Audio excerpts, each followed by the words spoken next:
আসসালামু আলাইকুম ইল্লা লিল্লাহি ওয়া ইন্না রাজিউন। তো দুঃখের সাথে জানাইতাছি, স্ক্রিনের সামনে যে ব্যক্তিকে দেখতে পারতেছেন তার নাম হয়েছে মতি। উনি অত্যন্ত ভালো মানুষ ছিলেন। উনি কারোর সাথে ঝগড়া কোনো বিভেদ করে নাই। বেশ কিছুদিন থেকে উনি অসুস্থ ছিলেন।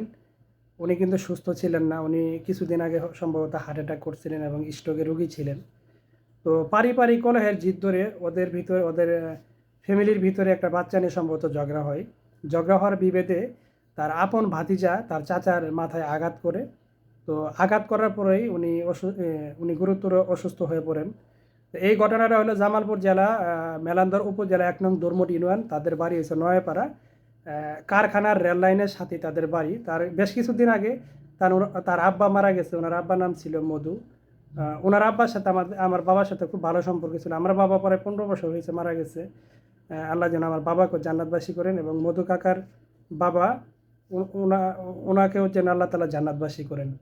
তো এই ভিডিওতে একটা কথাই বলবো যে দেখেন, আহ, আপনাদের ভিতরে পারিবারিক জিদ থাকতেই পারে। এর জন্য যে আপনি একজন মানুষকে আঘাত করবেন, এটি কিন্তু ঠিক না। তো এই মধু কাকা সম্ভবত উনি অসুস্থ ছিলেন, উনি তো আর মারামারি করে নাই। ওনার ভাতিজা এক প্রকার ওনার প্রতি রাগান্বিত হয়ে ওনার মাথায় আঘাত করে উনি গুরুতর অসুস্থ হয়ে পড়েন। ওনাকে চিকিৎসাধীন অবস্থায় নিয়ে গেছিলেন ইসলামপুর স্বাস্থ্য কমপ্লেক্সে। ওনাকে ওখানে চিকিৎসা দেয় নাই, যে এখানে চিকিৎসা হবে না, আপনারা ঢাকা নিয়ে যান, নাহলে ময়মনসিংহ নিয়ে যান। তো যাই হোক, তার ফ্যামিলির সদস্যরা, তার ছেলে মেয়েরা সম্ভবত ওনাকে ঢাকা চিকিৎসা দিনে বেশ কিছু এটাই ঘটনাটা হয়েছে ঈদের আগের দিন। তো ঈদের আগের দিন হয়েছে, আমরা যখন এই ছবিটা দেখছি আমার কাছে অনেক খারাপ লাগছে যে নিজেদের ভিতরে ঝগড়া করে আজকে এরকম একটা দুর্ঘটনা ঘটাইছে আপন ভাতিজা তার চাচাকে। তো এরকম ঘটনা যেন আর কোনো ডিস্ট্রিক্ট বা কোনো দেশে যেন না হয়, অবশ্যই সবাইকে সতর্ক রাখবো। আর আজকে হয়তো ওনার গায়ে আঘাত করছে, অন্যভাবে করতে পারতো, এমনভাবে মারছে ওনাকে পুরোপুরি পাঠাই দিছে। তো উনি গতকাল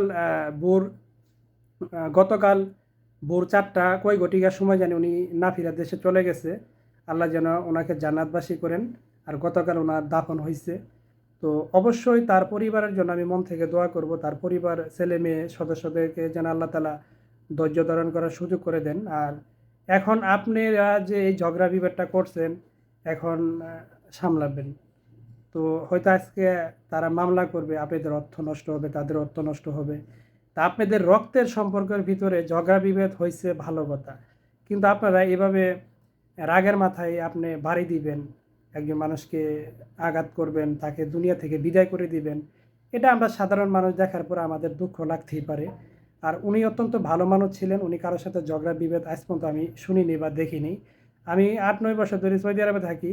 এই মানুষটার ছবি, এই মানুষটাকে যখন আমি দেখছি ছবিতে ভিডিওতে, তখন আমার কাছে অনেক মায়া লাগছে যে এই মানুষটি তো অনেক ভালো মানুষ ছিলেন। উনি সবার সাথে হাসি খুশিভাবে চলাফেরা করতেন। আল্লাহ যেন ওনাকে জান্নাতবাসী করেন। আর এই ভিডিওটি যারা দেখবেন সবাই শেয়ার করে প্রত্যেকটা মানুষকে সতর্ক রাখবেন, এত রাগ থাকা ভালো না।